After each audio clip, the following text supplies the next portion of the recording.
निर्माण IAS lockdown module की कड़ी में आज के क्लास का विषय है मैपिंग क्लासेस, नवीन सर के साथ। निर्माण आईएएस के यूट्यूब चैनल पर मैं नवीन प्रताप तंवर आप सभी का स्वागत करता हूं। स्टूडेंट्स, आज हम लॉकडाउन मॉड्यूल में वर्ल्ड मैपिंग पार्ट 2 को कवर करेंगे। तो चलिए शुरू करते हैं आज की अपनी सीरीज़ को।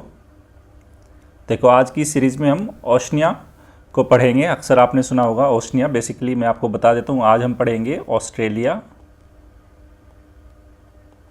न्यूजीलैंड और इनके आसपास के जो हमारे आइलैंड्स हैं उनको आज की हम मैपिंग की क्लास में करेंगे। तो अक्सर आपने एक टर्म सुना होगा बुक्स में, न्यूज़पेपर में, ओशनिया। मैं आपको बता देता हूँ ओशनिया बेसिकली है क्या। देखिए, ऑस्ट्रेलिया प्लस न्यूजीलैंड और आसपास के जो अदर क्या है आइलैंड्स है और आइलैंड कंट्री है उनको मिला के अदर्स को हम इसमें कवर करेंगे। तो इन सबको एक साथ मिला के हम ऑस्ट्रेलेशिया भी बोलते हैं कई बार और ओशनिया भी बोला जाता है। तो इस बात को हम ध्यान रखेंगे। तो बेसिकली क्या हुआ, जो ओशनिया है हमारा, ये किससे मिलके बना हुआ है? Australia, New Zealand, Papua New Guinea और छोटे छोटे बहुत सारे सैकड़ों जो इसमें द्वीप है, द्वीप समूह है जो पैसिफिक ओशियन के हैं, उनको मिला के हम एक साथ बोलते हैं ओशनिया। तो आज हम स्टडी करेंगे ओशनिया की, जिसमें टोटल हम देखेंगे ऑस्ट्रेलिया क्या है, न्यूजीलैंड में क्या क्या चीज़ें याद रखनी है एग्जाम के पॉइंट ऑफ व्यू से, और अदर्स इन्फॉर्मेशन हमारे पास क्या क्या होनी चाहिए। तो चलिए आगे शुरू करते हैं। ये देखिए, देखो अक्सर आपने माइक्रोनेशिया रीजन, मेलानेशिया रीजन और पोलिनेशिया रीजन इनके नाम सुने होंगे। तो आज देखते हैं कि माइक्रोनेशिया है क्या। तो आप देख सकते हैं ये ऑस्ट्रेलिया महाद्वीप है। इसके उत्तर में आप अगर जाएंगे तो देखिए ये है माइक्रोनेशिया, माइक्रोनेशिया क्षेत्र है ये। उसके बाद ये मेलानेशिया है और ये है पोलिनेशिया। तो कई बार पूछ लेते हैं माइक्रोनेशिया में कौन कौन से द्वीप आते हैं, कौन कौन सी कंट्री आती है। तो मेरे साथ साथ देखते चलिए। ये गुआम है, ये माइक्रोनेशिया को देख रहे हैं हम। मैरियाना आइलैंड्स है, मार्शल आइलैंड्स है, पलाऊ है और फेडरेटेड स्टेट्स ऑफ माइक्रोनेशिया। तो अगर बात करें माइक्रोनेशिया की तो आप देख सकते हैं बेसिकली ये फिलीपींस के ईस्टर्न इसकी लोकेशन पड़ेगी, फिलीपींस के पूर्व में। तो इसमें गुआम आया, मार्शल आइलैंड आया, पलाऊ आया हमारा, ये फेडरेटेड स्टेट्स ऑफ माइक्रोनेशिया आया। उसके साथ साथ मैं आपको बता देता हूँ, दो चार नाम और लिख देता हूँ मैं माइक्रोनेशिया के अंदर, ये आप नोट कर लेना। माइक्रोनेशिया के अंदर आपने मिडवे द्वीप आएगा, मिडवे द्वीप। उसके साथ साथ कैरोलिन आइलैंड, कैरोलिन द्वीप, ठीक है। उसके साथ साथ मार्शल हो गया हमारा, किरिबाती आएगा, ठीक, ये याद रखेंगे हम। अब चलते हैं मेलानेशिया। मेलानेशिया में देखिए क्या क्या आ रहा है, पापुआ न्यू गिनी आ रहा है, सोलोमन आइलैंड आ रहा है, न्यू कैलिडोनिया आ रहा है, वनुआतू आ रहा है। उसके साथ साथ मेलानेशिया में जो अन्य आएंगे वो मैं लिखवा देता हूँ इस मैप में, जितने दिखाए हैं उनके अलावा मैं लिखवाता हूँ। मेलानेशिया के अंदर न्यू गिनी आ गया, सोलोमन हो गया, बिस्मार्क आएगा इसमें, ठीक है। उसके साथ आप देखना यहाँ पे मेलानेशिया के अंदर ही फिजी है। अगर आपने नाम सुना होगा फिजी, तो ये मेलानेशिया के अंदर आता है, मेलानेशिया क्षेत्र के अंदर। उसके साथ साथ न्यू कैलिडोनिया आप याद रखेंगे। अब आया हमारा पोलिनेशिया। तो पोलिनेशिया को देखिए, इसमें आप देख सकते हैं हवाई है ये। हवाई का आपने नाम सुना होगा, अमेरिका का 50वां स्टेट है ये। उसके बाद तुवालू आएगा, टोकेलाऊ आएगा, किरिबाती आएगा, समोआ आएगा, कुक आइलैंड आएंगे, टोंगा आपने नाम सुना होगा, फ्रेंच पोलिनेशिया आएगा, पिटकेर्न आएगा, ये सारी चीज़ें आएगी। अगर आप इनकी लोकेशन को याद रखें स्टूडेंट, तो देखो ये विषुवत रेखा है, अर्थात 0 डिग्री है ये। इसके नॉर्थ और साउथ में ही, मतलब इसके आसपास के क्षेत्र में ही आपके माइक्रोनेशिया, मेलानेशिया और पोलिनेशिया इन ये लोकेटेड है। चलते आगे चलते हैं। अब यहाँ देख सकते हैं आप, यहाँ कुछ कुछ देख सकते हैं। पलाऊ देखा हमने अभी, गुआम देखा हमने, नॉर्दर्न मैरियाना आइलैंड देखिए, माइक्रोनेशिया, मार्शल आइलैंड। देखो कई बार नाम सुनते हैं न्यूज़पेपर में, बुक्स में, मार्शल आइलैंड्स, तब आपको आइडिया तो रहेगा ये माइक्रोनेशिया, मेलानेशिया और पोलिनेशिया रीजन की बात चल रही है, जो आप देख सकते हैं ऑस्ट्रेलिया के जो आसपास के जो क्षेत्र में है ये प्रशांत महासागर में। उसके बाद नोरू हुआ, ये किरिबाती हुआ, तुवालू हुआ, सोलोमन आइलैंड अक्सर सुनते हैं हॉलीवुड की मूवीज़ में, ठीक है। न्यू कैलेडोनिया हो गया, वनुआतू हो गया, फिजी हो गया, टोंगा, टोकलव हो गया, समोवा हो गया, ठीक। उसके बाद कुक आइलैंड हो गया न्यूजीलैंड के, फ्रेंच पोलिनेशिया हो गया, ये पिटकेर्न हो गया, हवाई हो गया। तो ये सारी चीज़ें याद रखेंगे और इनकी लोकेशन क्या रहेगी, पैसिफिक ओशियन, प्रशांत महासागर। ये बात आपको ज़रूर याद रखनी है कि अक्सर अगर पूछ लिया जाए कि जो माइक्रोनेशिया, पोलिनेशिया है, इनका क्षेत्र कौन से महासागर से है, तो याद रखना ये इंडियन ओशन बिल्कुल नहीं है, आर्कटिक आ जाए बिल्कुल नहीं आएगा, अटलांटिक आ जाए वहाँ भी नहीं है, सारे के सारे प्रशांत महासागर में इनकी लोकेशन है। अब चलते हैं ऑस्ट्रेलिया के पास, मतलब ऑस्ट्रेलिया को स्टडी करेंगे। ऑस्ट्रेलिया के बारे में पहले बेसिक इन्फॉर्मेशन जान लेते हैं, जो कुछ फैक्चुअल इन्फॉर्मेशन है। सबसे बड़ी बात, जो ऑस्ट्रेलिया है विश्व का सबसे छोटा महाद्वीप है। तो लिख देता हूँ मैं, विश्व का सबसे छोटा महाद्वीप, ये बात। दूसरी, इसे प्यासी भूमि का देश कहा जाता है, प्यासी भूमि का देश। और कई बार तो इसका जो साइज़ है वो छोटा होने के कारण इसको द्वीपीय महाद्वीप भी बोला जाता है, ठीक है। अगर बात की जाए भारत से तुलना की जाए क्षेत्रफल के हिसाब से, तो क्षेत्रफल की दृष्टि से भारत से दोगुना है, ये भारत से लगभग दोगुना है। उसके साथ अगर बात की जाए कि इसकी खोज कब की गई, तो इसकी खोज जेम्स कुक द्वारा 1770 में की गई। और ये पूरा का पूरा महाद्वीप है, ये दक्षिणी गोलार्ध में है, दक्षिणी गोलार्ध इसकी लोकेशन है। और मकर रेखा, इसके बाद मैं आपको एक बात बता देता हूँ, मकर रेखा इस महाद्वीप के बीच से होकर गुजरती है, बीच से होकर गुजरती है, ठीक। उसके साथ साथ आगे मैं आपको बताता जाऊंगा। अगली जो नेक्स्ट स्लाइड चलते हैं, मैपिंग के थ्रू देखेंगे पूरे ऑस्ट्रेलिया को। ये देखिए पॉलिटिकल मैप है। अगर देखा जाए तो यहाँ पे ऑस्ट्रेलिया के अंदर 6 स्टेट्स और कुछ टेरिटरीज़ है। तो स्टेट्स देखते हैं, ये वेस्टर्न ऑस्ट्रेलिया है, ये नॉर्दर्न टेरिटरी है, साउथ ऑस्ट्रेलिया है, ये क्वींसलैंड है, न्यू साउथ वेल्स जहाँ पे ऑस्ट्रेलिया की राजधानी है इसमें कैनबरा, और ये विक्टोरिया, ठीक है। और उसके साथ साथ ये तस्मानिया, आपने अक्सर नाम सुना होगा, ये एक आइलैंड इसका स्टेट है, देख सकते हैं ये तस्मानिया है। अब देखो आसपास चलते हैं, देखो यहाँ पे आपको जो एक ओशन नज़र आ रहा है, ये देखिए ये सदर्न ओशियन है, दक्षिणी महासागर। और ये देखिए साउथ पैसिफिक ओशियन है, ये दक्षिणी प्रशांत महासागर। और इधर कौन सा ओशन है, इंडियन ओशियन। तो मतलब आसपास इंडियन ओशन इसके वेस्ट में है, ईस्ट में अगर देखा जाए तो साउथ पैसिफिक ओशियन है, साउथ में देखा जाए तो दक्षिणी महासागर है यहाँ पे, ठीक। अब कुछ छोटे छोटे सी है यहाँ पे, देखिए मैं ऊपर से चलता हूँ बिल्कुल, ये अराफुरा सी हो गया, क्लॉकवाइज चलेंगे यहाँ से। उसके बाद आपने नाम सुना होगा कोरल सी, ये कोरल सी है। उसके बाद तस्मान सी का नाम आपने सुना होगा, ये तस्मान सी हो गया, ये बात याद रखेंगे हम। उसके बाद आपने ये देखिए यहाँ पे है एक तिमोर सी, इसको तिमोर सी बोला जाता है।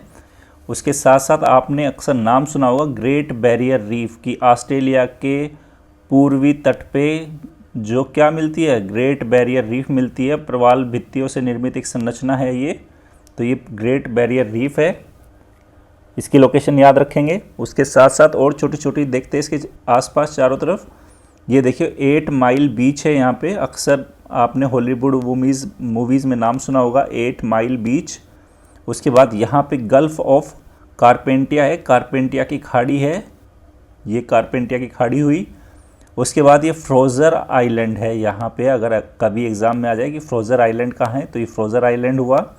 उसके बाद देखिए ऑस्ट्रेलिया की जो मुख्य भूमि है और तस्मानिया के बीच में एक स्ट्रेट है जिसका नाम है बास स्ट्रेट, याद रखेंगे, ये जल संधि हुई। उसके बाद देखिए स्पेंसर की खाड़ी है, यहाँ पे स्पेंसर की अगर खाड़ी पूछ ली जाए कभी, और उसी के जस्ट अगर वेस्ट में चलेंगे तो ग्रेट ऑस्ट्रेलियन बाइट है, ये ग्रेट ऑस्ट्रेलियन बाइट हुआ। यहाँ पे मैं आपको एक इम्पोर्टेंट लोकेशन दिखा देता हूँ, देखिए यहाँ पे है कंगारू आइलैंड। जैसे कि आपने कंगारू नाम सुना होगा, ऑस्ट्रेलिया में एक ये एनिमल है कंगारू, और वालाबी अक्सर आप नाम सुनते होंगे। उनके पेट में क्या होती है, एक खाल की जैसी थैली होती है जिसमें वो अपने बच्चे को रखते हैं, ठीक। तो ये कंगारू आइलैंड है, इसको याद रखेंगे, इंपॉर्टेंट बात याद रखने वाली है यहाँ पे हमारी ये। तो बेसिकली इसमें हमने क्या देखा, ओशियंस देख लिए, Indian ocean, south Pacific ocean और सदर्न ओशियन हो गया। छोटे छोटे सी है ये, तिमोर सी, अराफुरा सी, कोरल सी, उसके बाद तस्मान सी हुआ, और फिर कुछ छोटे छोटे हमारी जो है 8 माइल बीच हुआ, ये महत्वपूर्ण बीच है। गल्फ ऑफ कारपेंट्रिया हो गई, फ्रोज़र आइलैंड हो गए, तस्मान सी हो गया, बास स्ट्रेट हो गया, स्पेंसर की खाड़ी, ये याद रखना, ये स्पेंसर की खाड़ी है, और ये ग्रेट ऑस्ट्रेलियन बाइट है। और आप देख सकते हैं ये ट्रॉपिक ऑफ कैप्रिकॉर्न है, मकर रेखा लगभग बीचों बीच से होके जा रही है।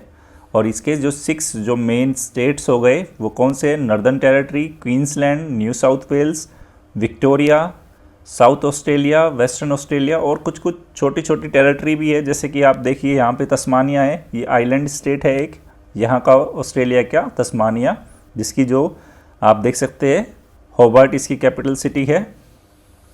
आगे चलते हैं, तो ये पॉलिटिकल मैप देखा हमने मोटा मोटा।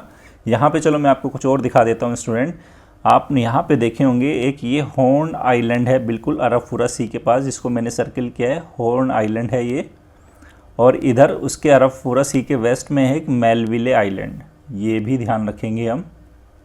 देखो इतना मैपिंग में इतना देख लोगे ना, इसी से ही जो प्रीलिम्स में कोई भी क्वेश्चन आ जाएगा तो ईजिली आप उसको हैंडल कर पाओगे। और अभी मैं जितना दिखा रहा हूँ ना इस मैप में सिर्फ उतना ही देखना है, सारी चीज़ें एक साथ देखने की कोशिश करोगे तो कन्फ्यूज़न क्रिएट होगा। इसलिए मैंने बहुत सारी स्लाइड्स लगाई है ताकि धीरे धीरे करके आपको सारी चीज़ें क्लियर हो जाए।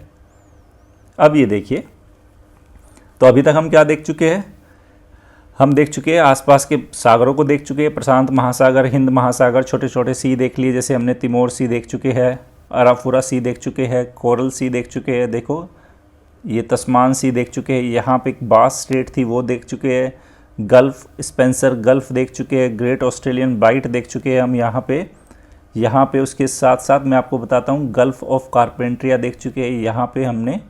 अब थोड़ा अंदर की ओर चलते हैं, ये देखिए हम यहाँ पे ग्रेट बैरियर रीफ भी देख चुके थे, प्रवाल भित्तियों से निर्मित संरचनाएं। अब ये देखिए यहाँ के कुछ माउंटेन्स को देखते हैं अभी हम। देखिए यहाँ पे ग्रेट डिवाइडिंग रेंज है स्टूडेंट, जिसको मैंने अभी सर्कल किया, ये पर्वत श्रृंखला है, ये पूर्वी उच्च भूमि क्षेत्र है, यहाँ पे है ग्रेट डिवाइडिंग रेंज, ठीक है। तो इसका विस्तार है यहाँ तक आप देख सकते हैं, और इसकी सबसे ऊंची जो पर्वत चोटी है कोशी-यिश्को है। तो याद रखना माउंट कोशी-यिश्को, अगर एग्ज़ाम में आ जाए मैं लिख देता हूँ माउंट कोशी-यिश्को, ये ऑस्ट्रेलिया की सबसे ऊंची पर्वत श्रेणी है, श्रृंखला है, 2230 मीटर इसकी ऊंचाई है, ये बात याद रखेंगे। उसके बाद देख सकते हो राउंड माउंटेन है यहाँ पे, इसके जस्ट नॉर्थ में 1615 मीटर इसकी ऊंचाई है। उधर अब ईस्ट से वेस्ट चल रहे, ईस्ट से वेस्ट का मतलब ये ईस्ट है और इधर वेस्ट है। तो अब जस्ट इधर देखिए यहाँ पे ग्रे रेंज है ऑस्ट्रेलिया में, ग्रे रेंज की आप नीचे जस्ट देख सकते हो फ्लिंडर्स रेंज है, ये मैंने इसको हाईलाइट कर दिया, फ्लिंडर्स रेंज है ये हमारी। अब थोड़ा और वेस्ट में चलते हैं, माउंट वुडरॉफ है ये, माउंट वुडरॉफ। फिर मस्ग्रेव रेंज है, अगर एग्ज़ाम में पूछ लिया जाए मस्ग्रेव रेंज, उसके जस्ट ऊपर है ये आयर्स रॉक है। उसके बाद मैकडोनल रेंज है ये हमारी, मैकडोनल रेंज। अब वेस्ट में चलते हैं, हैमर्सले रेंज है यहाँ पे एक माउंटेन है माउंट ब्रूज, 1235 मीटर इसकी ऊंचाई है। अगर आप दक्षिण में देखो यहाँ पे तो एक डार्लिंग रेंज है। तो कुल मिला के हमने बेसिकली क्या देखा, ग्रेट डिवाइडिंग रेंज देखी। सबसे ऊंची चोटी कोशिस्को है, 2230 मीटर इसकी ऊंचाई है और ऑस्ट्रेलिया की सबसे ऊंची पर्वत जो चोटी है ये। फिर राउंड माउंटेन देखा, इधर वेस्ट में गई ग्रे रेंज देखी हमने। फिर देखा हमने फ्लिंडर्स रेंज, उसके बाद माउंट वुडरॉफ देखा, मस्ग्रेवल रेंज देखी, आयर्स रॉक देखी, उसके बाद मैकडोनल्ड रेंज देखी हमने और ये हैमर्सले रेंज देखी और इधर डार्लिंग रेंज देखी हमने। ठीक है, अब साथ के साथ कुछ यहाँ पे हमारे डेजर्ट भी नज़र आ रहे हैं, तो मैं आपको डेजर्ट भी करा देता हूँ। तो ये देखिए आप, ये है ग्रेट सैंडी डेजर्ट। ये ग्रेट सैंडी डेजर्ट है जिस पे मैंने स्टार मार्क करके बॉक्स किया है। फिर तनामी डेजर्ट है, इसको ध्यान रखेंगे। यहाँ पे देखिए एक सिम्पसन डेजर्ट है, इसको सिम्पसन डेजर्ट बोला जाता है। फिर इधर देखिए ग्रेट विक्टोरियन डेजर्ट है यहाँ पे, और यहाँ पे देख सकते हैं गिब्सन डेजर्ट है। तो ये कुछ फेमस डेजर्ट हुए हमारे ऑस्ट्रेलिया के। कंगारू आइलैंड अगर मैं आपसे पूछूं तो यहाँ मैंने कंगारू आइलैंड बताया था आपको। ठीक है, यहाँ पे एक माउंट है माउंट ओसा, ये तस्मान में है, तस्मानिया, 1617 मीटर इसकी ऊंचाई है। तो मोटा मोटा क्या हो गया, हमने तिमोर सी देख लिया, हमने अराफुरा देख लिया, हमने कोरल देख लिया, ग्रेट बैरियर रीफ देख ली, ग्रेट डिवाइडिंग रेंज देख ली, ऑस्ट्रेलिया की पर्वत श्रेणी है ये, और ये तस्मान सी देख लिया, माउंट कोसिस्को देख लिया, बास स्ट्रेट देख चुके हैं अभी तक, माउंट ओसा देख चुके हैं, कंगारू आइलैंड, फ्लिंडर्स रेंज देख लिया हमने, ग्रे रेंज देख लिया, उसके साथ मैकडोनल्ड देख लिया, माउंट वुडरॉफ देख लिया, मस्ग्रेव रेंज देख लिया, आयर्स रॉक देख लिया हमने, Gibson desert, Sandy desert, Tanami desert, Victorian desert, Simpson desert, Darling Range देख ली इधर हमने, और हैमर्सले रेंज देख ली। उसके साथ साथ यहाँ पे एक बे नज़र आ रही है, देखिए जिसको मैंने सर्किल किया है बिल्कुल वेस्ट में, इसको बोला जाता है शार्क बे। तो याद रखेंगे ये है हमारी शार्क बे। तो ठीक है, चलते हैं आगे। अब ये देखिए फिर से आपका एक पूरा रिकॉल हो जाएगा। यहाँ पे बिल्कुल नॉर्थ से चलते हैं। देखो cap York peninsula, cap York peninsula है यहाँ पे, केप यॉर्क प्रायद्वीप बोला जाता है इसको। उसके जस्ट नीचे देखिए डेनट्री नेशनल पार्क है ये। उसके साथ हम देख चुके हैं ग्रेट डिवाइडिंग रेंज देख चुके हैं हम, ये पूरी ग्रेट डिवाइडिंग रेंज है। अगर सबसे ऊंची पर्वत चोटी की बात करूं तो कौन सी थी, माउंट कोशिस्को, ये बिल्कुल नीचे है। तस्मानिया देखा था हमने, तस्मानिया में माउंट ओसा देखा। उसके बाद हमने ग्रे रेंज देखी, उसके बाद सैम्पसन डेजर्ट देखा, मैकडोनल्ड रेंज देख चुके हैं, बैरो रेंज है यहाँ पे, ग्रेट विक्टोरिया डेजर्ट देख चुके हैं, गिब्सन डेजर्ट देख चुके हैं, ग्रेट सैंडी डेजर्ट देख चुके हैं, तनामी डेजर्ट देख चुके हैं। ये सारी चीज़ें देख चुके हैं हम। और उसके साथ साथ यहाँ पे एक रेंज थी, यहाँ पे देख सकते हैं नल्ला बार प्लेन है। अगर पूछ लिया जाए एग्ज़ाम में नल्ला बार प्लेन कहाँ है, तो ऑस्ट्रेलिया में है ये। अब मैं आपको कुछ दिखाना चाहता हूँ, एक बहुत महत्वपूर्ण जो प्लेटू है जो अक्सर एग्ज़ाम में पूछा जाता है, बिल्कुल नॉर्थ में जो ये तिमोर सी है, इसके जस्ट नीचे आइए, देखिए यहाँ पे एक प्लेटू है, इसका नाम क्या है, किम्बरले प्लेटू नाम है इसका। मैं उम्मीद कर रहा हूँ कि आप समझ गए होंगे, तिमोर सी दिखाया था मैंने आपको बिल्कुल नॉर्थ में, ये किम्बरले प्लेटू है। ठीक है, उसके साथ मैं आपको कुछ और जो मेजर जो यहाँ पे अट्रैक्शन के पॉइंट्स है, यहाँ पे देखिए बिल्कुल बीच में ये पिंक कलर का डॉट लगा है, यहाँ पे लिखा है उलुरू रॉक। देखो ये काफ़ी यहाँ की काफ़ी पवित्र स्थल है, लोग बाग काफ़ी इसको महत्वपूर्ण मानते हैं इसको।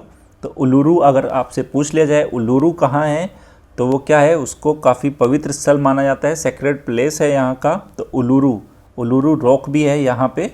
अक्सर आपने देखा होगा बिल्कुल एक रेड कलर का, डार्क रेड कलर का एक जो टीले नुमा आकृति है, वो मूवीज़ में भी दिखाई जाती है कई बार। अगर कोई भी बड़ा पॉलिटिशियंस अगर फॉरेन ऑस्ट्रेलिया की विज़िट पे जाता है तो ये बहुत ही बड़ा वहाँ का सेक्रेड प्लेस है, यहाँ पे अक्सर उनकी फ़ोटो ज़रूर आती है। उलुरू याद रखेंगे हम इसको। उसके साथ साथ यहाँ पे एक और मेजर सिटी अगर मैं बताऊँ, यहाँ पे आप देखिए फ्रेज़र आइलैंड, बिल्कुल ईस्ट में आ गए यहाँ पे हम ग्रेट डिवाइडिंग रेंज की ओर। ये फ्रेज़र आइलैंड है यहाँ पे, ये काफ़ी महत्वपूर्ण स्थान है यहाँ का। उसके साथ सिडनी का ओपेरा हाउस देखा होगा आपने, ऑस्ट्रेलिया की कैपिटल जो कैनबरा है इसके जस्ट ऊपर देखिए ये सिडनी हाउस है। ठीक है, यहाँ बस इतना ही देखते हैं, काफ़ी कंजस्टेड है, ज़्यादा नहीं देखेंगे, नेक्स्ट स्लाइड पे देखेंगे। ये देखिए मेजर सिटीज़ देखते हैं, या इस स्लाइड में मेजर सिटीज़ दिखाई है मैंने, देखते हैं। देखो मेजर सिटीज़ मैं आपको याद दिलाता हूँ। सबसे पहले देखिए ब्रिस्बेन, ये मैंने लगाया है यहाँ पे, ब्रिस्बेन है, ये एक सिटी हुई हमारी। उसके जस्ट नीचे आइए सिडनी है, दूसरी महत्वपूर्ण सिटी सिडनी। फिर कैनबरा है, तीसरी महत्वपूर्ण सिटी। उसके जस्ट नीचे देखिए कौन सी है, मेलबर्न है। तो ब्रिस्बेन हो गया, सिडनी हो गया, कैनबरा, मेलबर्न। उसके बाद देखिए ये एडिलेड है, यहाँ मैंने स्टार लगाया है, एडिलेड। उसके बाद आप देख सकते हैं पर्थ, आपने नाम सुना होगा, अक्सर क्रिकेट मैच होते हैं पर्थ में, तो ये देखिए पर्थ है। उसके बाद आप देखिए पोर्ट हेडलैंड, यहाँ पे महत्वपूर्ण आपका ये सिटी हुआ पोर्ट हेडलैंड, बंदरगाह भी है ये। उसके बाद देखिए आप डार्विन। तो बेसिकली अगर मैं कहूँ, इधर बी से ब्रिस्बेन हुआ, एस से सिडनी हुआ, सी से कैनबरा हुआ, एम से मेलबर्न हुआ, ठीक है, ए से एडिलेड हुआ हमारा। उसके बाद पर्थ हुआ, पोर्ट हेडलैंड को अगर मैं PH लिख दूंगा, इसको H याद रखेंगे हेडलैंड के नाम से, और ये डार्विन हुआ। तो देखो पूरा क्या बन गया, BSC। उसके बाद M और A, M में BSC के बाद M में किया, फिर क्या किया PhD, तो PhD। तो एक तरीके से क्या हुआ, अगर बात करें ईस्ट से लेके अगर साउथ होते हुए वेस्ट और फिर नॉर्थ की ओर जाए, तो ऑस्ट्रेलिया के जो महत्वपूर्ण शहर है, B से ब्रिस्बेन, S से सिडनी, C से कैनबरा, M से मेलबर्न, A से एडिलेड, P से पर्थ, H से होबार्ट हेडलैंड हो गया, पोर्ट हेडलैंड। उसके बाद D से हो गया डार्विन। तो मैं उम्मीद कर रहा हूँ कि आपको ये क्रम याद रहेगा, BSc, MA, PhD। तो याद रखना ये ब्रिस्बेन है, Sydney, Canberra, Melbourne, Adelaide, Perth, port headland और डार्विन। देखो अब एक महत्वपूर्ण मैं आपको सिटी दिखाता हूँ जो बहुत ज़्यादा फेमस है, अक्सर न्यूज़ जो एग्ज़ाम में पूछी जा सकती है, कालगुल्ली और कूलगार्डी। ये जो दो महत्वपूर्ण जो स्थल है यहाँ पे, और ये खाने हैं किसकी, गोल्ड माइंस है, ये गोल्ड की खदानें हैं, ये महत्वपूर्ण खदानें हैं। अगर एग्ज़ाम में पूछ लिया जाए कि कालगुल्ली जो स्वर्ण की खदानें हैं कहाँ पे है, ऑस्ट्रेलिया में है। अगर आप देखो कौन से स्टेट में है, तो वेस्टर्न ऑस्ट्रेलिया में पड़ती है ये कालगुल्ली। इसको याद रखेंगे हम एग्ज़ाम के पॉइंट ऑफ व्यू से। चलो फिर कुछ दिखाता हूँ मैं आपको, जैसे अराफुरा सी फिर से देख लेते हैं, बिल्कुल नॉर्थ में गल्फ ऑफ कारपेंट्रिया, बिल्कुल ये है। यहाँ पे एक ये प्रायद्वीप है, ये आपका होमवर्क है, आप खुद से देखना और मुझे बताना, मैं ऑलरेडी दिखा चुका हूँ इस प्रायद्वीप को क्या बोलते हैं। कोरल सी देखा हमने यहाँ पे देखिए एक और गोल्ड, ब्रिस्बेन के जस्ट बाजू में ही है गोल्ड कोस्ट। अगर एग्ज़ाम में पूछ लिया जाए गोल्ड कोस्ट कहाँ है, तो ऑस्ट्रेलिया के पूर्वी तट पे है। उसके बाद हमने देखा सिडनी, कैनबरा, मेलबर्न देख लिया, तस्मान हम ऑलरेडी देख चुके हैं, हम मेलबर्न देख चुके हैं, एडिलेड देख चुके हैं, पर्थ को हमने देखा, कालगुल्ली को हमने देखा, उसके साथ पोर्ट हेडलैंड देखा हमने, और डार्विन हमने देखा। तो ये सारी चीज़ें मैं उम्मीद कर रहा हूँ कि आप सभी को याद रहेगी। अब यहाँ पे कुछ महत्वपूर्ण नदियाँ देख लेते हैं जो ऑस्ट्रेलिया की महत्वपूर्ण नदी है। सबसे महत्वपूर्ण दो नदियाँ हैं, मैं आपको बता देता हूँ। ये डार्लिंग है जिसके मैंने ऊपर लगाया डार्लिंग रिवर, और ये मरे रिवर है। तो मरे और डार्लिंग रिवर दो महत्वपूर्ण नदियाँ हैं, और यहाँ का जो एग्रीकल्चर बेसिन है, ये पूरा क्षेत्र है, ये कृषि के लिए महत्वपूर्ण क्षेत्र है। तो ये कृषि का महत्वपूर्ण क्षेत्र है। मरे डार्लिंग का जो बेसिन है, इसको हम याद रखेंगे, पूछ लिया जाए एग्ज़ाम में कि मरे और डार्लिंग जो नदियाँ हैं, मरे और डार्लिंग, ये दोनों महत्वपूर्ण नदियाँ हैं ऑस्ट्रेलिया की। उसके बाद बिल्कुल यहाँ गल्फ ऑफ कारपेंट्रिया के पास में देखिए दो रिवर है, मिचेल रिवर और ये गिलबर्ट रिवर। इन दो रिवर को याद रखेंगे। तो ये डायमेंटिना रिवर है, ये देखिए महत्वपूर्ण रिवर है यहाँ की। उसके बाद आप देख सकते हैं यहाँ पे मैं आपको दिखाता हूँ मर्चिसन, ये देखिए बिल्कुल वेस्ट में मर्चिसन रिवर है, ये ध्यान रखेंगे हम। उसके साथ साथ आप देख सकते हैं यहाँ पे कुछ लेक्स है जो महत्वपूर्ण लेक है, जिनमें से एक लेक है लेक आयर। ये देखिए आयर लेक, अगर एग्ज़ाम में पूछ लिया जाए कि आयर लेक कहाँ से संबंधित है तो ये ऑस्ट्रेलिया से है। उसके बाद तो लेक आयर नॉर्थ है और लेक आयर साउथ भी है। यहाँ पे लेक गेर्डनर है बिल्कुल ये इसके साउथ में। उसके बाद देख सकते हैं इधर लेक ब्लांक है, लेक फ्रॉम है, लेक वुड्स है, ठीक है, लेक ग्रेगरी है। ये कुछ इतने ज़्यादा इंपॉर्टेंट लेक्स नहीं है। मैं अगर एग्ज़ाम के पॉइंट ऑफ व्यू से बताऊं तो सबसे महत्वपूर्ण जो रिवर है वो हमारी आयर, जो रिवर तो है मरे और डार्लिंग, और जो लेक है लेक आयर। इसको याद रखना, एग्ज़ाम में अगर पूछा जाएगा तो यही पूछा जाएगा। फिर से बताता हूँ, कैनबरा राजधानी है ऑस्ट्रेलिया की, ठीक है। उसके बाद तस्मान सी हम देख चुके, बास स्ट्रेट देख चुके, बार बार दिखाऊंगा मैं ताकि आपको याद रहे। ग्रेट बैरियर रीफ देख चुके, कोरल सी देख चुके हम, गल्फ ऑफ कारपेंट्रिया देख चुके, अराफुरा सी देख चुके, तिमोर सी देख चुके, ठीक है। यहाँ पे मैंने एक जो बताई थी एक बे थी, उसका नाम आप मुझे कमेंट सेक्शन में लिख के बताना। ऑलरेडी मैंने पिछली वाली स्लाइड पे कराया था कि यहाँ कौन सी बे है, और ठीक है यहाँ पे मोटा मोटा हमने देख लिया। ग्रेट ऑस्ट्रेलियन बाइट है ये हमारा। आगे चलते हैं, अब रिवर देख चुके हम, रिवर और इम्पोर्टेंट लेक्स देख चुके हैं।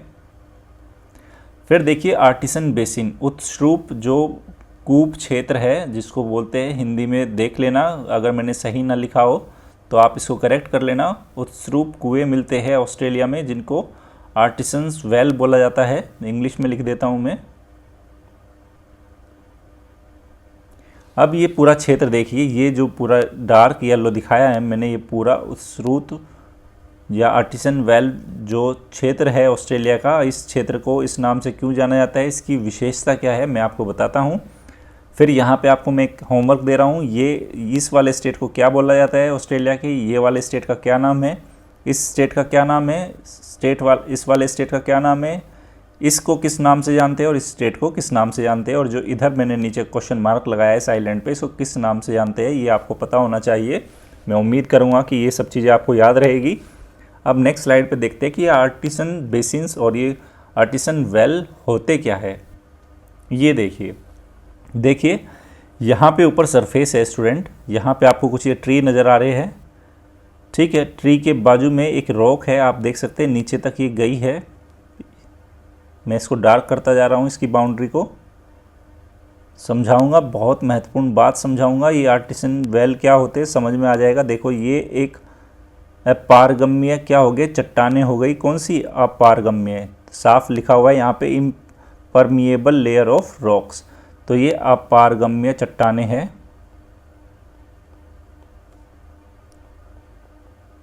और ये ऊपर भी क्या है, ये अपारगम्य चट्टानें हैं। अपारगम्य चट्टानें वे होती है जिनके आर पार क्या हो सकता है, पानी या कोई लिक्विड ये नहीं जा पाएगा। तो याद रखना, देखो ये ऊपर भी अपारगम्य चट्टानें और नीचे भी अपारगम्य चट्टानें, और बीच में ये क्या है, वाटर बॉडी है। तो आप देख सकते हैं ग्राउंड वाटर टेबल है, ये सब बीच में जिनको डैश डैश किए जा रहा हूँ मैं, ये वाटर है। और ये रिचार्ज कहाँ से हो रहा है, देखो ऊपर से रेन से या कोई स्नो मेल्ट होके आई तो वहाँ से ही रिचार्ज होता जा रहा है लगातार। अब ये देखिए, क्योंकि ये दो अपारगम्य चट्टानों के बीच में एक पानी का क्या है, निकाय है। अगर ऊपर धरातल से हमने इसको डिग करके, इसको खोद कर यहाँ से हमने क्या निकाला, एक पाइप आर्टिसन वेल कुआं खोदा, तो स्टूडेंट आप देखिए यहाँ पे अगर कुएं की गहराई यहाँ तक आता है, तब क्योंकि दोनों साइड आप देख रहे हैं ये वाटर से रिचार्ज हो रहा है, तो प्रेशर के कारण जो इन कुओं से खुद से ही बाहर पानी निकलता है, इसलिए इनको आर्टिसन वेल बोला जाता है। याद रखना, दो अपारगम्य चट्टानों के बीच में क्या है, वाटर बॉडी है। तो यहाँ पे जैसे ही आपको कुएं को खोद के नीचे इस गहराई तक जाते हैं जहाँ पे ये पानी का निकाय वाटर बॉडी अवेलेबल है, तो जैसे ही वहाँ पहुँचेगा तो वाटर का क्या है, अंडर वाटर में जो प्रेशर होगा उस प्रेशर से क्या होगा, पानी खुद ही बाहर निकलेगा उन कुओं से। तो ऐसे कुओं को बोला जाता है आर्टिसन वेल। और ये क्षेत्र कौन सा है, मैंने पिछले वाली स्लाइड पे आपको पूरा वो क्षेत्र भी दिखा दिया। अब मैं उम्मीद कर रहा हूँ कि आपको बिल्कुल समझ में आ रहेगा पूरा मैकेनिज्म क्या है, इन आर्टिसन वेल का किस तरह से काम करते हैं, रिचार्ज कहाँ से होता है, ये पूरा मैकेनिज्म मैंने आपको समझा दिया है। अब आगे चलते हैं। ये देखिए, अभी अगर आपको याद हो पिछले 2-3 महीने पहले ऑस्ट्रेलिया में बुश फायर वनाग्नि बहुत ज़्यादा चर्चा में थी। आपने देखा होगा करोड़ों की संख्या में, लाखों की संख्या में वहाँ पे कंगारू हुए, कोला हुए, ठीक है, वालाबीज़ हुए, वो बहुत बड़ी संख्या में वहाँ के जीव मरे हैं वनाग्नि फॉरेस्ट फायर के चलते। तो हमें पता होना चाहिए कि फॉरेस्ट फायर का वो क्षेत्र कौन सा था। जैसे कि मैं फिर से बता देता हूँ, 6 बड़े महत्वपूर्ण इसके जो राज्य है ऑस्ट्रेलिया के स्टेट्स है, वेस्टर्न ऑस्ट्रेलिया बिल्कुल वेस्ट में, फिर नदर्न टेरिटरी है, साउथ ऑस्ट्रेलिया है, उसके बाद क्वींसलैंड है, न्यू साउथ वेल्स है, इस न्यू साउथ वेल्स में क्या है, कैनबरा इसकी कैपिटल है, और विक्टोरिया है। तब आप देखिए जो ये रेड जोन दिखाया गया है ये फायर का हॉटस्पॉट है, ये जो रेड कलर से दिखाए गए हैं। तो आप देख सकते हैं कि जो फॉरेस्ट फायर थी उसका कंसंट्रेशन किधर है, ईस्टर्न साइड में ज़्यादा है, और ज़्यादातर किस में, क्वींसलैंड में, उसके बाद न्यू साउथ वेल्स,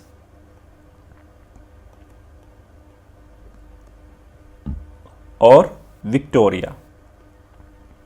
तो याद रखेंगे अगर एग्ज़ाम में आ गया, और सबसे ज़्यादा भी अगर प्रभावित डेंस देखिए तो कहाँ पे, विक्टोरिया और न्यू साउथ वेल्स और विक्टोरिया। वैसे तो इन तीनों सबसे ज़्यादा प्रभावित रहे, उनमें से भी 2 अगर की बात की, न्यू साउथ वेल्स और विक्टोरिया बहुत ज़्यादा प्रभावित रहे। उसके साथ साथ कुछ वेस्टर्न ऑस्ट्रेलिया में भी ये बुश फायर रही। ये वाला क्षेत्र देख सकते हैं, पर्थ को आप देख सकते हैं, ठीक है। उम्मीद कर रहा हूँ कि आपको सब समझ में आया होगा। एग्ज़ाम में था ये, काफ़ी एग्ज़ाम के पॉइंट ऑफ व्यू से इम्पोर्टेंट है। न्यूज़पेपर में बहुत ज़्यादा चर्चा में रहा ऑस्ट्रेलियन बुश फायर।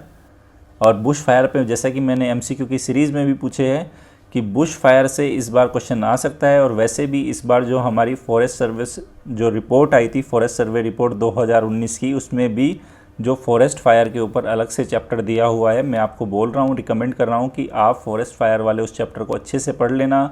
जो भी टर्मिनोलॉजी है उसमें, जो भी टेक्नोलॉजी बताई गई है, वो सारी आप अच्छे से तैयार रखना। अब ये देखिए, ऑस्ट्रेलिया में अगर बात करें जो बरसात की, तो मैं आपको एक महत्वपूर्ण बात बता देता हूँ कि जो ऑस्ट्रेलिया में मानसूनी पवनों से वर्षा होती है, तो याद रखना जो ऑस्ट्रेलिया का उत्तरी जो पूरा तट है, यहाँ पे मानसूनी वर्षा होती है, प्राप्त होती है। यहाँ पे एक बात ये याद रखनी है। उसके साथ साथ ऑस्ट्रेलिया में आने वाले कुछ उष्ण कटिबंधीय चक्रवात है, मैं बता देता हूँ, जिनको विली विली के नाम से जाना जाता है। अगर पूछ लिया जाए कि विली विली है क्या, तो विली विली है उष्ण कटिबंधीय चक्रवात, उष्ण कटिबंधीय चक्रवात। तो ये ऑस्ट्रेलिया में इनको किस नाम से जाना जाता है, विली विली। मानसूनी वर्षा होती है यहाँ पे, बिल्कुल होती है, ठीक है। आगे चलते हैं। ये देखिए, ये मैंने एक स्लाइड लगाई है जो आपको काम आएगी।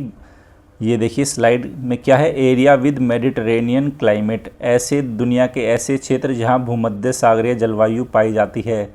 लगाने का कारण क्या था, क्योंकि ऑस्ट्रेलिया में भी भूमध्य सागरीय जलवायु पाई जाती है। अगर मैं बात कहूँ, ये अगर एरिया याद हो, पर्थ मैंने बताया था यहाँ पे। अगर ये वाला क्षेत्र याद हो तो मैंने एडिलेड बताया था। तो पर्थ में और एडिलेड में, यहाँ पे ऑस्ट्रेलिया में कौन सी जलवायु मिलती है, भूमध्य सागरीय जलवायु मिलेगी। भूमध्य सागर जैसा कि आप जानते हो, ये भूमध्य सागर है जो ये अफ्रीका के नॉर्थ में और यूरोप के साउथ में, और इसके आसपास जितनी भी कंट्रीज़ है ये सारी भूमध्य सागरीय कंट्री है। उसके साथ साथ भूमध्य सागरीय जलवायु कहाँ मिलती है, दक्षिणी अमेरिका में चिली में मिलती है, और उत्तरी अमेरिका में कैलिफोर्निया के पास का क्षेत्र है। तो याद रखना, दुनिया में इन सारी लोकेशंस पे क्या मिलती है, भूमध्य सागरीय जलवायु। और इस जलवायु की सामान्य विशेषता क्या है, यहाँ पे शीतकाल में वर्षा होती है। क्या होती है, शीतकालीन वर्षा। शीतकालीन वर्षा का क्षेत्र है ये। इस जलवायु की एक महत्वपूर्ण विशेषता है, जाड़े में वर्षा होती है। उसके साथ साथ मैं ऑस्ट्रेलिया के बारे में आपको 2 महत्वपूर्ण बातें और बताना चाहता हूँ कि ऑस्ट्रेलिया के शुष्क भागों में जो उगने वाली घासें हैं, 2 प्रकार की घासें हैं ऑस्ट्रेलिया में। अगर बात करें घास की, शुष्क घास स्थल है यहाँ पे 2 तरह के, एक उष्ण कटिबंधीय है और दूसरा है शीतोष्ण कटिबंधीय। तो जो उष्ण कटिबंधीय घास के मैदान है वो सवाना, और शीतोष्ण कटिबंधीय जो घास के मैदान है उनको डाउन्स। तो ये बात याद रखना, अगर पूछ लिया जाए कि डाउन्स क्या है तो ऑस्ट्रेलिया में शीतोष्ण कटिबंधीय घास के मैदान है डाउन्स। अगर सवाना अगर पूछ लिया जाए कि ऑस्ट्रेलिया में सवाना मिलती है, बिल्कुल ये उष्ण कटिबंधीय घास के क्षेत्र है, सवाना भी है और डाउन्स भी है, ये बात हम याद रखेंगे। ठीक है, आगे चले। अब बात आती है न्यूजीलैंड की। तो पहले जान लेते हैं न्यूजीलैंड के बारे में कुछ बेसिक चीज़ें। तो न्यूजीलैंड की अगर मैं बात कहूँ, इसको दक्षिणी ब्रिटेन बोला जाता है, सदर्न ब्रिटेन। और इसकी खोज कब की गई थी? 1769 में इसकी खोज की गई थी। किसके द्वारा? James cook. ठीक, उसके बाद मैं आपको बता देता हूँ, ये 2 प्रमुख द्वीपों का देश है। 2 प्रमुख द्वीप है, वो नेक्स्ट स्लाइड में दिखाऊंगा। 2 प्रमुख द्वीपों का देश है ये, जो ऑस्ट्रेलिया से लगभग जो दक्षिण पूर्व में है। ये ऑस्ट्रेलिया से ये द्वीप कहाँ है? दक्षिण पूर्व। देखो कुछ बच्चों को अगर पता नहीं होगा ईस्ट वेस्ट नॉर्थ साउथ, देखो याद रखना, क्योंकि सीसेट की मैपिंग में भी दिशा पे आधारित प्रश्न आते हैं। सामान्यतः मैं बता देता हूँ कि अगर आप इस तरह से याद रखेंगे तो ये वाला ईस्ट है, इसको बोला जाता है वेस्ट, इसको बोला जाता है नॉर्थ, और ये साउथ। तो अगर मैंने बोला कि ऑस्ट्रेलिया के दक्षिण पूर्व में क्या है? जो न्यूजीलैंड है। तो ऑस्ट्रेलिया का, सपोज करो ये ऑस्ट्रेलिया हुआ इधर हमारा, तो इसका दक्षिण पूर्व क्या हुआ? आप देख सकते हैं ये दक्षिण है और ये पूर्व है, तो यानी कि उसकी लोकेशन कहीं इधर होगी। कहीं उत्तर पूर्व बोले तो ये लोकेशन होगी, उत्तर पश्चिम बोले तो ये लोकेशन होगी, और दक्षिण पश्चिम बोले तो ये लोकेशन होगी। ये बात ध्यान रखना आप। तो ये 2 प्रमुख द्वीपों का देश है न्यूजीलैंड, जो ऑस्ट्रेलिया के दक्षिण पूर्व में है। उसके बाद जो दोनों ये द्वीप है, ये एक जल संधि से अलग होते हैं। 2 प्रमुख द्वीप, उस जल संधि का नाम क्या है मैं आपको बता देता हूँ, दिखाऊंगा भी, लेकिन अभी याद रख लेते हैं। कुक जल संधि है वो, कुक जल संधि। ठीक, उसके बाद यहाँ पे जो पर्वत मिलता है वो है दक्षिणी आल्प्स। जब मैं यूरोप कराऊंगा तो वहाँ आपको आल्प्स कराऊंगा। तो यहाँ दक्षिणी अगर आल्प्स की बात की जाए तो वो न्यूजीलैंड में है, दिखाऊंगा इस पर्वत की लोकेशन भी मैं आपको। उसके साथ साथ यहाँ पे कीवी, अगर आपने नाम सुना होगा कीवी, तो ये ऑस्ट्रेलिया का क्या है? ये राष्ट्रीय नेशनल बर्ड है। ठीक, और उसके साथ साथ जो न्यूजीलैंड की अगर राजधानी की बात करूं तो उस राजधानी है वेलिंगटन। और एक और महत्वपूर्ण जानकारी लिख लेते हैं यहाँ पे, सारी चीज़ें मैं कराऊंगा नेक्स्ट स्लाइड में, मैपिंग के थ्रू ही कराऊंगा, लेकिन थोड़ा पेशेंस रखा करो। कुछ बच्चों को तो अगर मैं थोड़ा बहुत भी लिख देता हूँ ना तो उनको लगता है सर मैपिंग में लिखा क्यों रहे हैं, लेकिन कुछ चीज़ें लिखानी पड़ती है। ठीक है, इसलिए थोड़ा पेशेंस रखा करो। उसके साथ साथ मैं आपको बता देता हूँ यहाँ पे कि जो दोनों द्वीप है, मैंने बोला ना 2 प्रमुख द्वीपों का देश है न्यूजीलैंड, इन दोनों प्रमुख द्वीपों पे समुद्र तट के सहारे छोटे छोटे मैदान मिलते हैं। छोटे छोटे मैदान कहाँ पे? समुद्र तट के सहारे। और उनको क्या बोला जाता है? कैंटबरी बोला जाता है। ये याद रखना, अगर पूछ लिया जाए कैंटबरी मैदान तो न्यूजीलैंड आपके दिमाग में से सीधा आना चाहिए। और ये क्षेत्र है जो ये गेहूं की कृषि के लिए विश्व प्रसिद्ध है। तो अगर एग्ज़ाम में कभी पूछ ले कि कैंटबरी मैदान न्यूजीलैंड किस चीज़ के लिए फेमस? गेहूं की कृषि के लिए। और कहाँ पे है? ऑस्ट्रेलिया में समुद्र तट के सहारे सहारे है। वेलिंगटन, ऑस्ट्रेलिया बोल रहा हूँ, न्यूजीलैंड में समुद्र तट के सहारे सहारे है। वेलिंगटन है न्यूजीलैंड की राजधानी। कीवी यहाँ का राष्ट्रीय पक्षी है। दक्षिणी आल्प्स मिलते हैं यहाँ पे। कुक जल संधि देखेंगे, और इसकी लोकेशन हमने देख लिया ऑस्ट्रेलिया के दक्षिण पूर्व में। चलो अब आपका पेशेंस ख़त्म होता है, मैं आपको दिखाता हूँ न्यूजीलैंड की लोकेशंस और मैप। ये देखिए पॉलिटिकल मैप देखते हैं। आप देख सकते हैं न्यूजीलैंड है, मैंने बोला था 2 द्वीपों का समूह है। आप देख सकते हैं एक द्वीप ऊपर है ये, और एक ये नीचे है। तो कुल मिला के इस तरह से 2 द्वीप हो गए। तो ये 2 द्वीपों का समूह हुआ। अब यहाँ पे इन दोनों द्वीपों के बीच में मैंने बोला था एक संधि से अलग होते हैं, कुक स्ट्रेट नाम है उसका। देखो ये कुक स्ट्रेट हो गई।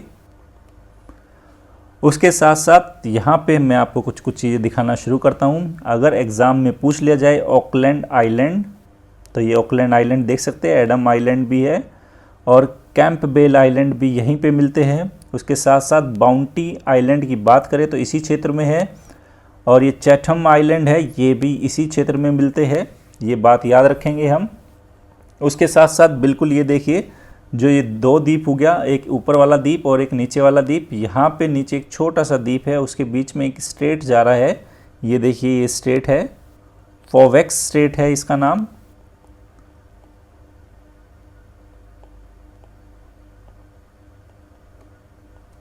ये बात याद रखने वाली है। उसके बाद आप देख सकते हैं वेस्ट कोस्ट है, ठीक है, और कुछ कुछ देख सकते हैं यहाँ पे पैसिफिक ओशन है ये हमारा, इधर तस्मान सी है। बिल्कुल नॉर्थ में देख सकते हैं थ्री किंग आइलैंड मिलते हैं, यहाँ पे थ्री किंग आइलैंड है। उसके साथ साथ यहाँ पे मैं बाकी सब नेक्स्ट स्लाइड पे दिखाता हूँ आपको। ये देखिए कुक स्ट्रेट देख चुके हैं हम, दोनों द्वीप के बीच में कुक स्ट्रेट है। ऊपर हमने थ्री किंग आइलैंड देख चुके हैं, फोवेक्स स्ट्रेट देख चुके हैं हम। उसके साथ देखिए सदर्न जो आल्प्स पर्वत है, यहाँ पे दक्षिणी आल्प्स पर्वत है, और जो इसकी सबसे ऊंची चोटी है ये देख सकते हैं माउंट कुक है, 3754 मीटर, जिसको ओराकी भी बोला जाता है, याद रखना। अगर मैं कहूँ सबसे ऊंची जो चोटी है न्यूजीलैंड की, उसका नाम है माउंट कुक, जिसका दूसरा नाम ओराकी भी है, और इसकी ऊंचाई कितनी है 3754, ठीक है। अब आप देखिए मैंने बोला था कैंटरबरी के, जो कैंटरबरी के मैदान मिलते हैं, यहाँ देखिए यहाँ पे कैंटरबरी बाइट भी है, ये हमने देखा है अभी यहाँ पे। उसके साथ कुछ छोटी छोटी हम देखते हैं। इसकी सबसे बड़ी बात तो यहाँ की राजधानी क्या है, देखिए वेलिंगटन इसकी राजधानी है न्यूजीलैंड की, ये वेलिंगटन राजधानी है, जो उत्तरी वाले द्वीप पे है, नॉर्थ आइलैंड पे है ये बात याद रखेंगे। दोनों आइलैंड किससे, कुक स्ट्रेट से अलग होते हैं एक दूसरे से। कुछ छोटी छोटी यहाँ पे गल्फ़ है, जैसे आप देख सकते हैं बे ऑफ प्लेंटी है, यहाँ पे होराकी गल्फ़ है, ठीक है, हॉकी बे है। ये इतना महत्वपूर्ण नहीं है, तो मैं जो बेसिकली आपको बता देता हूँ। यहाँ पे जो महत्वपूर्ण रहेगा, सबसे ऊंची पर्वत चोटी माउंट कुक रहेगा, वेलिंगटन यहाँ की राजधानी रहेगी। एग्ज़ाम के पॉइंट ऑफ व्यू से कैंटरबरी क्या है मैंने बता दिया, वो गेहूं के मैदान है, काफ़ी उपजाऊ है, विश्व प्रसिद्ध है, ये बात याद रखेंगे। उसके साथ साथ मैं यहाँ पे कुछ छोटे छोटे आइलैंड आपको दिखा देता हूँ। जैसे कि पहले दिखाता हूँ, ये तस्मान सी देख चुके हैं, ये पैसिफिक ओशन है हमारा। अब ये देखिए ऑकलैंड आइलैंड है, यहाँ पे मैंने इसको सर्किल किया है। कैंपबेल आइलैंड है, ये न्यूजीलैंड के है। एंटीपोड आइलैंड है, बाउंटी आइलैंड है, ये देख चुके हम। चैथम आइलैंड है, ये देखिए, ये महत्वपूर्ण आइलैंड है यहाँ के, अगर एग्ज़ाम में आ जाए। सबसे ऊपर थ्री किंग आइलैंड है, वो मैंने आपको दिखाई दिया था। एग्ज़ाम के पॉइंट ऑफ व्यू से यहाँ से जितना आ सकता है मैंने उतना आपको बताया। यहाँ पे एक और छोटा सा माउंट है, मैं आपको बता देता हूँ। दो माउंट हम्बोल्ट, ये देखिए जिसको मैंने सर्कल किया है, माउंट हम्बोल्ट है, और उसके नीचे है जस्ट माउंट ऊना। तो माउंट हम्बोल्ट